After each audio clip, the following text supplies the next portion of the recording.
The hero who defied the gods and rewrote history. Medieval settings and isometric gameplay go together like swords and shields, timeless, brutal, and endlessly addictive. When you're leading a squad of mercenaries into a doomed siege, crawling through plague-ridden dungeons, or juggling loyalty, faith, and betrayal, these games scratch that gritty, tactical itch like nothing else. We're talking battles that demand brains, not button mashing, and worlds where choices carry serious weight. In today's list, I'm walking you through 15 medieval isometric titles that absolutely deserve a spot on your playlist. So grab your ale, sharpen that blade, and let's dive straight into the carnage.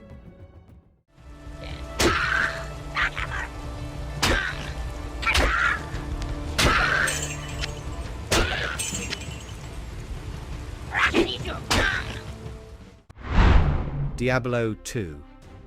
Jumping from strategy-heavy adventures to pure action, nothing defined medieval-styled isometric dungeon crawling like this one. Diablo II, built by Blizzard North and unleashed in 2000, expanded everything. The first game started, but dialed it up with more classes, bigger maps, and terrifying bosses.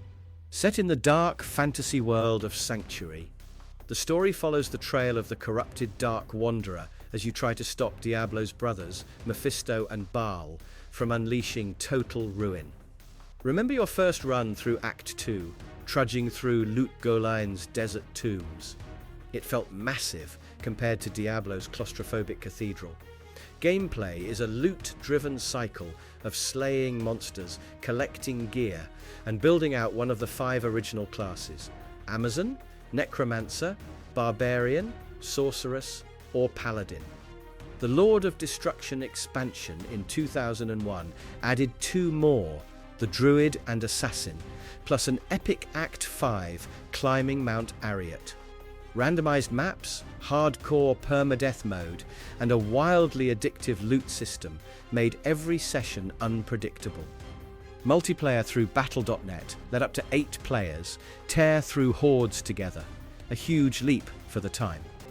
Originally for PC and Mac, the remastered Diablo II, Resurrected 2021, polished it up for modern consoles like PS5, Xbox Series XS, and Switch. This isometric masterpiece is still unmatched in atmosphere and replayability.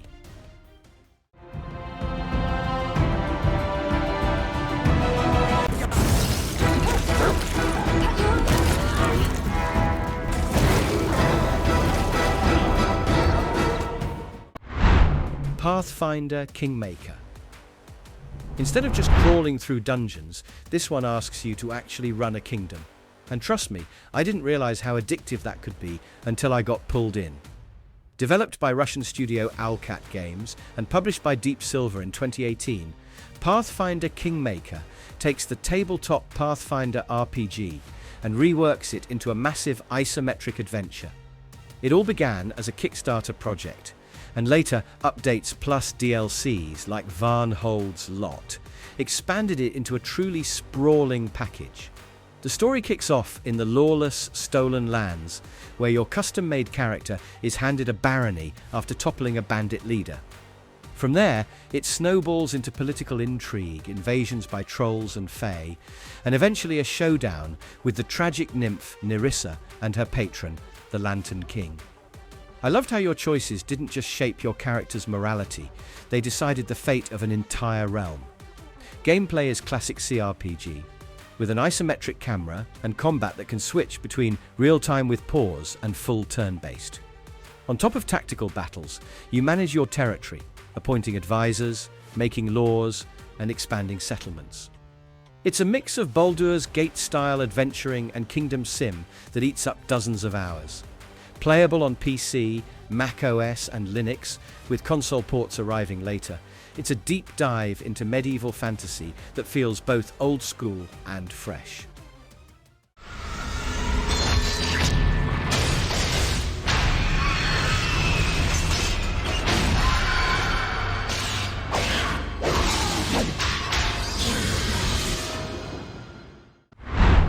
Baldur's Gate 2: Shadows of Am. Few RPGs swallowed up my time quite like this one. BioWare set the standard in September 2000 with Baldur's Gate 2: Shadows of Amn, published by Interplay and powered by the Infinity engine. Building off the 1998 original, the team focused entirely on content since the engine was already complete, and it shows. The game offers hundreds of hours of quests, dialogue, and world building. The story drops you into the Forgotten Realms Amn, where Gurion's ward is captured and tormented by the sinister mage John Irenicus. Escaping his clutches in Athkatla, you chase him through sprawling cities, the Underdark, even into hell itself. Along the way, companions like Minsk and Boo, Imoen, and Jaheira bicker, banter, and sometimes romance, making the party feel alive in a way few RPGs manage. I'll admit, watching my reputation shift, how NPCs treated me, kept me glued to the screen. Gameplay is pausable real-time, letting you command up to 6 characters with precision. Hundreds of spells, dozens of kits, and branching quests make every run feel practically new. The 2001 Throne of Pile expansion wrapped up the saga, while the Enhanced Edition 2013 brought it to modern systems like PC, iOS, Android, and consoles. This isometric RPG is still one of the genre's crown jewels.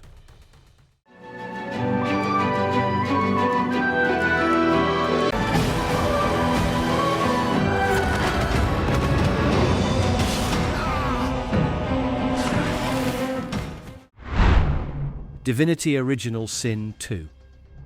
Every now and then, a game comes along that makes you rethink how flexible an RPG can really be. Larian Studios proved that in 2017 when they dropped Divinity Original Sin 2, a sequel built from the ground up after a $2 million Kickstarter campaign. It really did improve on the first, and became one of the most celebrated isometric RPGs of all time, and I can say from experience that no 2 playthroughs ever feel the same. The story takes place in Rivellon, a world drowning in medieval-style conflict where sorcerers, wielders of a dangerous magic called Source, are hunted, imprisoned, or executed by the Divine Order. You step in as a Godwoken, destined either to ascend to divinity or watch the world collapse under the Voidwoken, twisted creatures that stalk the land. The 6 origin characters like Fane the Undead Scholar or Losi with her demon-possessed soul add incredible flavour, and you'll love how their personal quests collide with the main story. Gameplay is fully turn-based, with environmental combos, oil plus fire equals chaos, and vertical positioning that make fights feel like puzzles. Add in skill crafting, free-form exploration, and multiplayer that lets up to 4 players roleplay together, and it's a monster of a game. The Definitive Edition 2018 brought it to PS4, Xbox One, Switch, Mac OS, and even iPad. If you want freedom in an isometric medieval fantasy, this one's untouchable.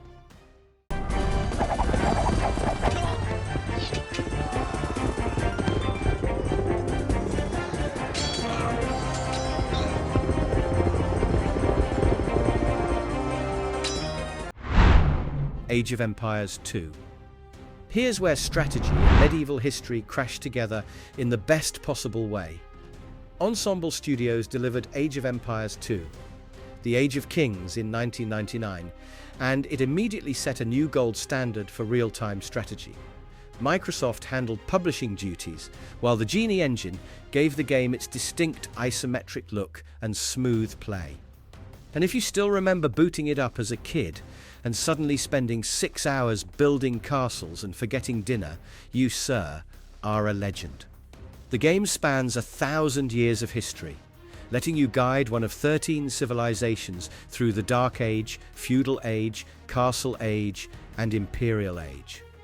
You gather food, wood, gold, and stone, train villagers, and raise armies to crush enemies or achieve alternate victories like relic control or wonder building.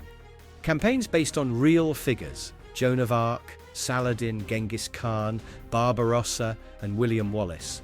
They all combine medieval storytelling with historical battles, making the learning curve as entertaining as the conquest. Multiplayer allowed up to 8 players, and believe me, watching trebuchets shred your buddy's walls never got old. Originally on PC and Mac, it's since been remastered multiple times. HD edition in 2013 and definitive edition in 2019, so there's no excuse not to dive back in.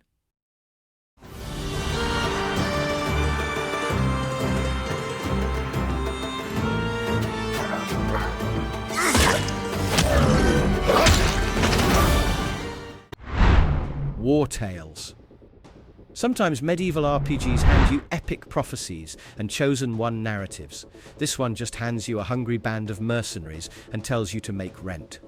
Shiro Games, the French studio behind Northgard, launched Wartales in April 2023 after an early access run that started in 2021. By September and October that year, Shiro Unlimited had it on Nintendo Switch and Xbox Series XS, rounding out its multi-platform release. The setup is simple but brutal. A medieval land, crippled by a magical plague, has collapsed into banditry and lawlessness. You lead a ragtag company of sellswords just trying to survive. There's no main quest line, no destiny hanging over your head. Just contracts, exploration, and the economics of survival. The first time I ran this bad boy, I remember my crew went hungry at camp, and I realized even keeping morale afloat was as tense as any battle. Gameplay gives it all from tactical, turn-based combat to open-world, sandbox exploration. So you roam an overworld map, raid dungeons, chase rumors, and manage supplies. Camping becomes as important as fighting, cooking, crafting, blacksmithing, and deciding who pulls night watch. Cooperative multiplayer adds another layer, letting friends share in the grind. With its Pirates of Beleriand DLC adding seafaring in late 2023, Wartales continues evolving into one of the most grounded takes on medieval isometric role-playing. And when the battle's dust settles, the glory of true heroes shall await you. To Troy!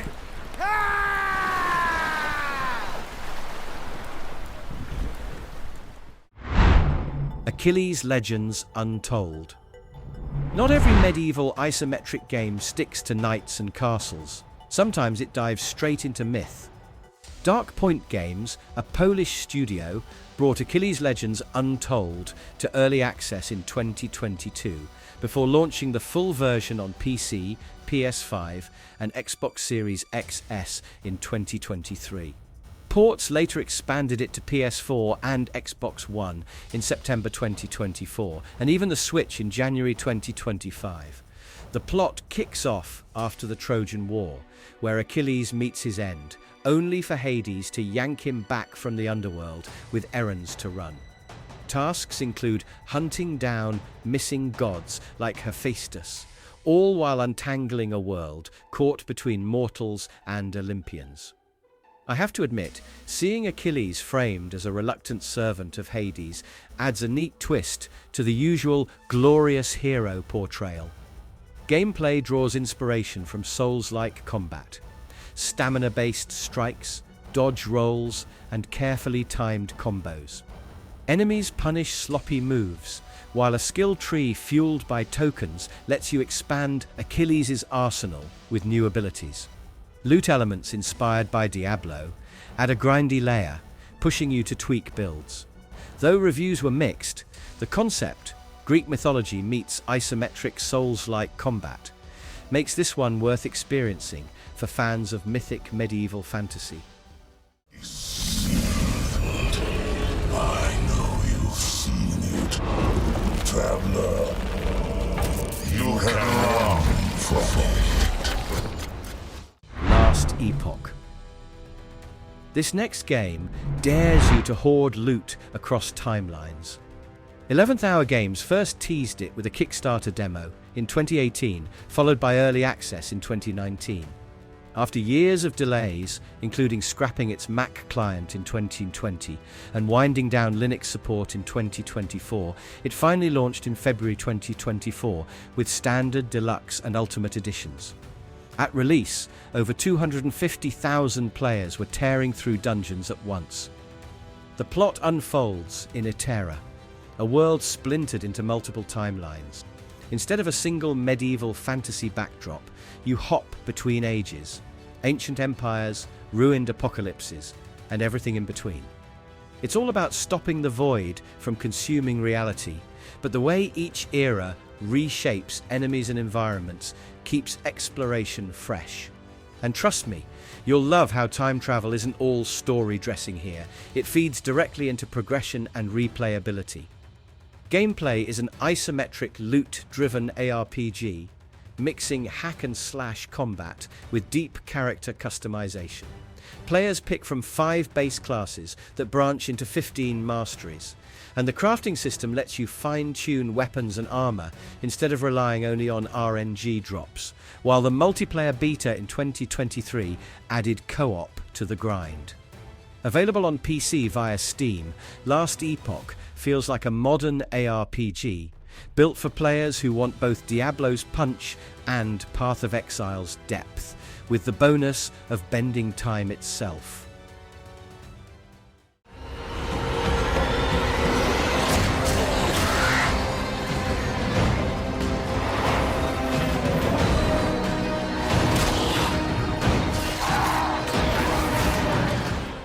Diablo IV. When Blizzard Entertainment finally dropped Diablo IV in 2023, it brought back Sanctuary in a meaner, darker, and way more expensive to resist. Within 6 days, it had pulled in $666 million. Yes, they leaned into the number. And by late 2024, revenue had cleared $1 billion. The hype had been brewing since BlizzCon 2019, and it landed simultaneously on PC, PS4, PS5, Xbox One, and Series XS. The plot takes place 50 years after Reaper of Souls. Cultists summon Lilith, daughter of Mephisto, who steals the spotlight as the main antagonist. You play as the Wanderer, caught between the manipulations of angels and demons, while chasing Lilith across Sanctuary's 6 massive regions, snowy, fractured peaks, swampy Hawazar, and even the jungles of Nahantu. I'll admit, facing Lilith's corruption-heavy story might feel more grounded and sinister than Diablo III's high fantasy bombast. Gameplay sticks with the isometric ARPG core, loot, randomized dungeons, and character building, but layers on an open world, world bosses, and PvP zones. 6 classes: Barbarian, Druid, Sorcerer, Rogue, Necromancer, and later Spiritborn, give absurd flexibility. Talent trees, legendary gear, and seasonal content keep the grind endless. Hardcore mode returns, and yes, people still brag about permadeath runs. With expansions like Vessel of Hatred 2024 and ongoing seasonal updates, Diablo IV is a Blizzard finally proving they can modernize a classic formula without losing the soul-crushing grind we secretly love. Why are you here? To help? Or to prey on the weak like these vultures? For too long, the plague has twisted our own bodies against us. No rest for the wicked. Moon Studios left Ori's glowing forests behind to spend 6 years building something meaner, No Rest for the Wicked, which hit early access in April 2024 on PC, with a full release planned for PS5 and Windows down the line. Powered by a customized Unity engine, this isometric ARPG swaps whimsical platforming for plague, politics, and punishing combat. You play as a Serim, one of the holy warriors tasked with purging the pestilence from the island of Isola Sacra. The plague twists villages into monsters, but the real mess comes from nobles and rebels tearing the kingdom apart. You'll love how it pushes you into moral and political conflicts rather than just hack and slash problem solving. gameplay borrows from Souls-like DNA. Stamina governs every swing, dodge and parry, while weapon movesets and rune enhancements make gear matter as much as timing. Armor changes your mobility, from heavy night blocks to nimble quick steps, forcing you to commit to a playstyle. Beyond combat, the City of Sacrament evolves with your actions. You can even buy a home, decorate it, and funnel resources into town growth, all while dabbling in side activities like farming and fishing. With cooperative and PvP modes in the works, plus endgame challenges like the Serim Crucible, Moon Studios aims to rival Diablo and Path of Exile, only this time with combat that feels less spam and more strategy. The Sword Coast, Neverwinter. All these places will be consumed. Dungeons & Dragons Neverwinter Nights 2 Enhanced Edition. Few games let you rewrite the Forgotten Realms as thoroughly as Neverwinter Nights 2, and the Enhanced Edition makes sure this epic survives modern hardware. Originally built by Obsidian Entertainment in 2006, using D&D's 3.5 rule set, it was resurrected with updated textures, refined UI, controller support, and full crossplay, so you can drag friends into Faerun no matter their platform. The story kicks off with you as the Shard Bearer, a hero or villain, tied to a mysterious artifact hunted by the King of Shadows. Every choice matters, from political alliances to moral compromises, and I still get a kick out of how the game never lets you off easy. Absolute power is always dangling just out of reach. The Enhanced Edition packs in all expansions. Mask of the Betrayer drops you into the Shadow Realm with a curse that devours spirits. Storm of Zahir adds a shipwrecked mercantile adventure with a more open-world feel. And Mysteries of Westgate pulls you into the underbelly of a morally rotten city. Between them, you're looking at over 100 hours of branching campaigns.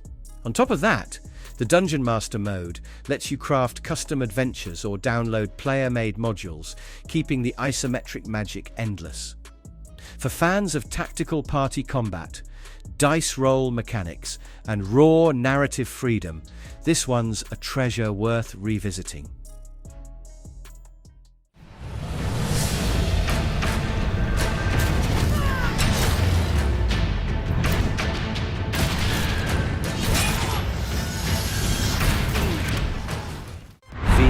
Rising. What happens when you wake up after centuries of slumber, starving, sun intolerant, and broke? V. Rising lets you find out by throwing you into a gothic open world as a newly awakened vampire with nothing but your fangs and some serious bloodlust. Developed in Unity by Stunlock Studios, it started early access on PC in 2022 and fully launched in May 2024 before hitting PS5 a month later. Within a week of launch, it passed 1 million sales, and for good reason. The world spans 5 biomes filled with bosses that gate progression, loot, and crafting materials. To build your castle, a literal multi-story fortress, now thanks to the Secrets of Gloomrot update, you must claim territory with a castle heart and keep it powered with blood essence. If it decays, expect attackers and broken stations. Combat leans on action RPG roots, with stamina-based attacks and class-like blood types you gain by feeding on specific NPCs. Daylight and Garlic are your worst enemies, and the longer you're exposed, the worse it gets. PvE and 3 PvP flavors, Standard, Full Loot, Duo, keep multiplayer spicy, and Invaders of Oakvale, April 2025, added new weapons, enemies, castle systems, and even Steam Deck support. Tearing apart the world at its seams. You led knights and monsters into a deadly storm of fury and blood. King Arthur Knight's Tale. Forget shining armor. This Arthurian saga drags you through Avalon's mud, blood, and betrayal. King Arthur Knight's Tale, built by Neocore Games, first landed on PC in 2022 before making its way to PS5 and Xbox Series XS in 2024, and it flips the legend on its head by putting you in charge of Mordred, the knight who killed Arthur. The campaign opens with both Arthur and Mordred resurrected after Camlan, except Arthur comes back cursed, turning Avalon into a playground for undead legions and mythic horrors. The Lady of the Lake gambles on Mordred to fix her mess, setting up a grim-dark clash of loyalty, faith and tyranny. You field Mordred, plus up to 3 other knights from a 12-strong roster. They have their own loyalty quirks tied to a morality grid, Christianity versus paganism, tyranny versus benevolence, that shapes quests and allegiances. Castle management between fights lets you heal, train, and upgrade Camelot, while side missions can sideline companions temporarily. The Legion 9 expansion digs deeper into Rome's ghostly baggage, with reanimated legionnaires invading Avalon. And yes, there's PvP if you'd rather test your knightly builds against real rivals than Arthur's corrupted hordes.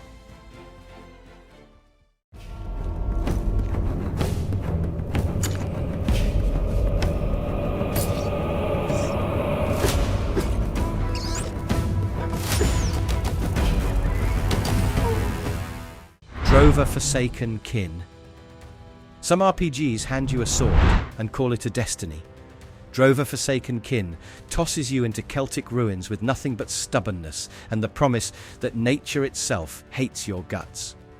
Developed by Just 2D and landing in early access before its steady updates, most recently patch 1.3.3 in July 2025, it throws at you grimdark pixel art, survival tension, and mythic roleplay. The world feels alive and hostile. A dead empire taught humans to trap nature spirits, and now those same spirits are furious, splintering society into factions. You pick a side, 2 rival groups with clashing philosophies, and that decision shapes not just dialogue, but the entire story arc. Choices ripple outward, burning bridges and forging uneasy alliances. The flow system rewards chaining weapon combos, dodges, and abilities in tempo, turning every fight into a dance with death. Teachers unlock new skills, crafting lets you sharpen your survival edge, and betrayals lurk behind handshakes. Exploration isn't just filler, but you'll scavenge trade and seal restless spirits into your arsenal, all while the world shifts to reflect your choices. Think open-world grit with Eurogamer's old-school discovery vibe, try-hard's survival praise, and switch-up's eerie funny tone rolled into one.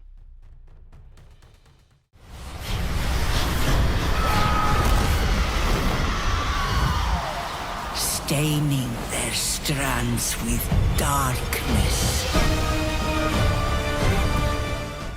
Titan Quest II. Ever wondered what happens when fate itself gets rigged against you?